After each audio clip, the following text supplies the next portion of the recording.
All right. So this is like a speed answer. All right. You should have sat here. All right. Then Who you wants could to do go it first? Carlin. Carlin, you go first? All right. Sure. All right. All right, here's the first question. If you were to go back and talk to yourself 20 years ago, so you would have been like 5, right? What is the one piece of advice you would give to yourself, like in one sentence? In one sentence, I would tell myself, don't stop. God put me on this trajectory since age 16, and at 24, I was a little bit scared at the end of med school, and I needed encouragement to keep going on the path that God had put me on. Was it a fear of snakes? No. Okay, all right, good. I watched Indiana Jones already. Okay. Indiana Jones, right? Yeah. Dr. Annie, what you got? Maybe she should Oh, you want to go repeat first? the question again. If you were to go back and talk to yourself 20 years ago, what is the one piece of advice you would give yourself now based on what you know? I'm happy to go. Yeah, I think I would remind myself that you're okay how God made you. You don't have to be anybody else other than yourself, and I just think it's taken a while to, embrace that. So God made you wonderfully and fearfully. Fearfully and wonderfully made. Yeah. I love it. Yeah, good answer. I think I would probably give myself the advice just to remember that you're never forgotten. I think, when I was living in Malawi and in Tonje, and we were going through, sort of like cycles of disease, cholera and death, even when I was much younger and watching young kids die, often it did feel like we were forgotten. I think I would remind myself that God sees us even where we think no one else is seeing. That's good. I'd have to say my advice to myself would be, chill out, dude. I was so uptight and stressed. I'm like, how's God going to use me in a big way? And he's the one that's going to do it. It's not me. So yeah, I think that's all right, here's the next one. This is a great one. There's a little setup here for it. Saying yes to God's plan is easier said than done, and much more exciting after this story's done than when you're in the middle of it. So what verse do you meditate on when you feel weak or scared during the process of obeying? I can go first on that one. Okay. Mine is, He's given me everything I need for life and godliness. It's all good. I kind of finish it with that. I love that one. And you mentioned it. So I'm going to throw this at you. What does this look like practically? Oh, that I can just do my work trusting that He'll multiply. Like, I do the best that I can, but it's not up to me. He's given me everything. But also, I'm a mom, and I want to be able to be a good mom and a good wife and, a good church member. And He's given me the ability to do both, is what that verse reminds me of. That's good. Yeah, Carl? I'll say from Psalm 37, trust in the Lord and do good, dwell in the land and befriend faithfulness. That whole section of 37, 3 through 7, is sort of the verse God gave me when I got approved to go to the mission field in 2011. And it's my go-to for those times that you can trust in the Lord and do. The whole section alternates between active and peaceful or steady verbs. Yeah. And I love that balance of trust and action. So it reminds me of St. Irenaeus. He said, you've got to pray as if it depends on God and work as if it depends on you, because both are true. Yeah. Well, William Carey said, attempt great things for God, expect great things from God. And he put attempt first, which I think was interesting. Yeah. Awesome. Great. I was thinking about, I can do all things through Christ who strengthens me. Again, like I talked about before, I think sometimes even when I look at the magnitude of the work that we're doing in Malawi, most of the times I think I don't actually know what I'm doing. I have no clue what I've gotten myself into still. But I think what God continues to remind me that the strength that comes, because people ask all the time, how do you do it? How you a mother, how you a wife, how you are in philanthropy, a full-time GYN oncologist here, it seems overwhelming to do it. But I think it's really God who works through me and all the people he's really brought alongside me that really strengthens me. And so, when a next challenge comes on and I have that fear, that imposter syndrome that says, why are you getting in that? Like, you know nothing about that. I have to keep remembering I can do all things through Christ who gives me strength. That's good. I want to ask both of y'all a question because you mentioned the balancing mom and mission thing, and being a mom is probably the greatest mission. Yeah. What's that look like? How do you feel like when you feel like it's out of balance? What's the sign that you're like, I think it might be a little out of balance? Or how do you navigate that? Because that's got to be a tightrope. I mean, it's constantly trying to rebalance. Yeah. For me, it's a huge tightrope in science because there is this perception that if you are a scientist, you just have to hustle and grind. And I mean, that's kind of how you get ahead. So pushing back against that. So when I feel myself hustling or not being enough, that's kind of an indication for me of, I need to slow down, because if I say yes to more at work, it's saying no to home a little bit. So that, to me, that's just and my kids will tell me. I mean, they're 15 and 12. Oh, that's handy. Yeah. Yeah, they are lovely and will let me know that. That's good. How about you, Doctor? So for me, I think, even like balancing being a mom and a doctor, I'm not the mom that's going to bring cookies that I actually made. I usually get them from the store and put them in a different container so I look like I was baking for hours. Pro tip. So, homeroom or reading, or they'll have Mother's Day tea at 10 o'clock, and I'm like, I work, and so it is a constant balance, and, and there are times when, I always feel like there's no such thing as a perfect balance. It's more like a seesaw, right? And sometimes this side is up and the other side is up. And I've learned to accept that I'm not going to have like perfection, at all the time, that it's okay to bring their store-bought cookies if I'm, if I'm there. And so, and then, really the beautiful thing is, like, sometimes I've listened to my kids talk to their friends. There was one of these times I was feeling really guilty because I didn't make it to my daughter's turkey trot. And she was actually with her friend outside, and I was sitting in the kitchen, and they were talking, and she's like, oh, your mom didn't get to come to the turkey trot. And she looked up, she said, my mom helps women that have cancer. I think that was more important than turkey trot. Mic drop. I mean, I was standing there, looking at my 10-year-old, say that, and I realized, I think sometimes the work that we do and, what we give to people, I realize that my children see that. Yeah. And I hope that the legacy I'll leave, which is what my parents left for me, was the legacy of service.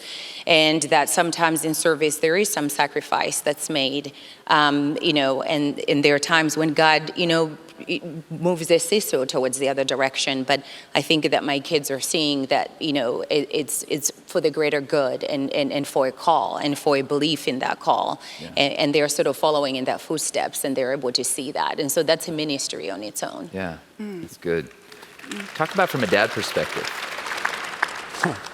My kids are 2 and 4, so they don't.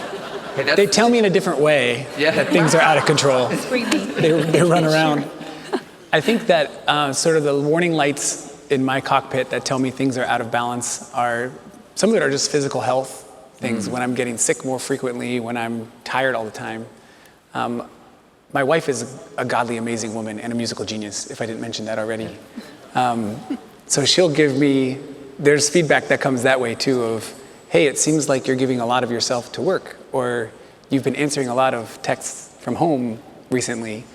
And so try to take those things seriously and to cut out, like, to protect time. I think everyone has to do that. You've had to do that too. Like, if you don't put it on the schedule, something else will come in to take that time on the schedule. But once it's like daddy-daughter date, like, I'm sorry, I actually have an appointment that day. And that just protects a little bit of time for Gabrielle and Isaiah. Thank God for those people that speak into our life. One of my favorite proverbs is, wounds from a friend can be trusted, but an enemy multiplies kisses. You got somebody that loves you when they're willing to tell you, hey, I think things are a little out of balance. Yeah, it's good. All right, next question. What is the greatest need you have right now where you serve? The greatest need you see? You want to go first? Sure. I think for me, it is not losing hope. I speak to a lot of students. I work interdisciplinary, and there's just so much, rightfully so, like hard stuff to do, hard stuff to deal with. And, with my talking about systems, you can easily get overwhelmed. So I think keeping the hope alive and the centering alive, not just for me, but for my students, is probably the hardest. And how do you do it? Oh, well, that's where, I think having great people around you, you mentioned your wife, and I think my husband is just phenomenal at that. He can just see it. We're 20 years in, and so him encouraging me, my kids, I've had similar experiences like that of, Mom, go be brave and have some courage. Or my son, when he was about 8, he just said, just have some hope. And just as simple as could be, and he walked out of the room. So easy for you, buddy. That's right. Yeah, he just goes to get a snack. Yeah. So I just think it's making time to remember why we should have hope. Yeah, that's good. I would say this might sound like a cop-out. I think part of it is wisdom. What we need, we're at a stage right now, 10 years in at Kibuye, where our disciples are starting to come back and to take our jobs, which is what we went for, right? We've said from the beginning, we're not the best people for this job. Our students are. And so if phase 1 is to go and do with them, phase 2 is to go and support as they do. And then phase 3 is to back away even further so that you're not necessarily doing it together, but you're still supporting them. And I don't know how long phase 2 is supposed to last and how to transition that to phase 3. So it's coming. And we're very excited. So we need more of those Burundian physicians to come and take our jobs. We need more grace to deal with all the transitions that happen. But I guess it boils down to wisdom of knowing what the right thing to do is and the courage to do it. That's good. That's weird, because I was gonna say wisdom as well. I was like, don't do that. I shouldn't. I'm sorry. That was my thought. What are you doing? Great minds. Yeah, wisdom. Again, I think, I always think about, Solomon, when he was asked for, what is the one thing that you want? And he asked for wisdom. And I think there are so many things that we face, like on the mission field. Sometimes it's decisions about what's the next phase. Sometimes it's decisions about how much to go in and how much to pull back. Sometimes it's a decision about, the chemistry between people that God sends to us and whether or not, this is the right move to make. I remember when we first started the organization, and really every little penny and every donor that came along was really important. And there would be people that would come in and they had impositions and requirements of us that we needed to do in order for us to receive their gifts. And there was a sort of a conflict where that that's not the direction that we want to go as an organization. But if we're going to get their support, then we should do what they want to do. And I look back very much during that time where there were probably decisions that we made for a donor who's actually not even here anymore. And they were the wrong decisions for their organization. So I think just wisdom and discernment and understanding and really knowing what God wants to do and when and at what time. That's good. And I love that verse in James 1:5. If any of you lacks wisdom, you should ask God, who gives generously to all without finding fault, and it will be given to you. That is a great promise. All right, last question. Y'all ready for this one? So we asked about your advice. What's the best advice you were ever given as you were starting out on this journey? Or maybe it was yesterday. I don't know. Best advice you were ever given. You want me to start first? Sure. Mine, again, comes from my husband. He said, you can always come home. You always go home. And to me, that meant that I could take some risk in a PhD or my work. And if I failed, I went home. And I'm completely loved. So it was like a landing pad of try it, and we're going to have faith, but it doesn't change being loved, at its core. That's good. There's one that stands out particularly in my mind when I was a rising third-year med student starting on the clinical rotations, a fourth-year med student named Danielle Fritzy. I said, what's the best advice you received? And she said, I'll give it to you. It's not about you. When the attending is angry and yelling or throwing instruments, sounds like he might have been having a bad day. When the patient gets sicker instead of better, it's probably not about you. And when you're tired and fatigued, ready to throw in the towel because you're not getting the right thing out of it. It's still not about you. It's about Jesus, and it's about others. That's good.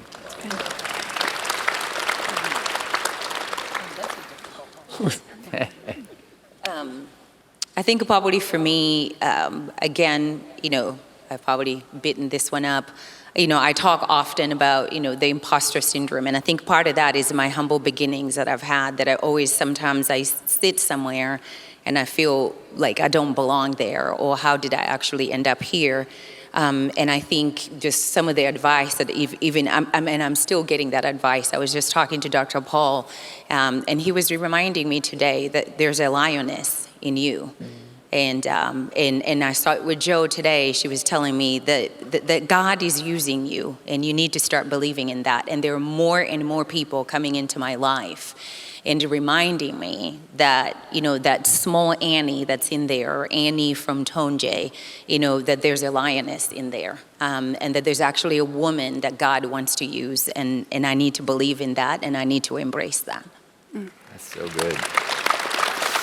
All right, we're ahead of schedule, so I got a bonus question. All right, I want to just ask you, before we close it out, what would be the one thing you would say, man, I hope they walk away from this conference with this one thing in their mind?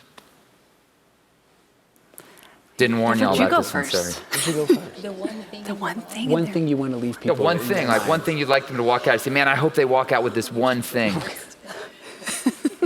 We're punting to you, Carly. Yeah, that's good. All right, I'm in the ER doctor, right? Like, Yeah, sure. always ready, never prepared. Be ready. I can do the first 5 minutes of anything. Then you turn to me after that. Yeah. Initial assessment. Okay, so this is a message to all the people here. Yeah. So I wish I could look you all in the eye and tell you that Jesus is enough, and he will do it.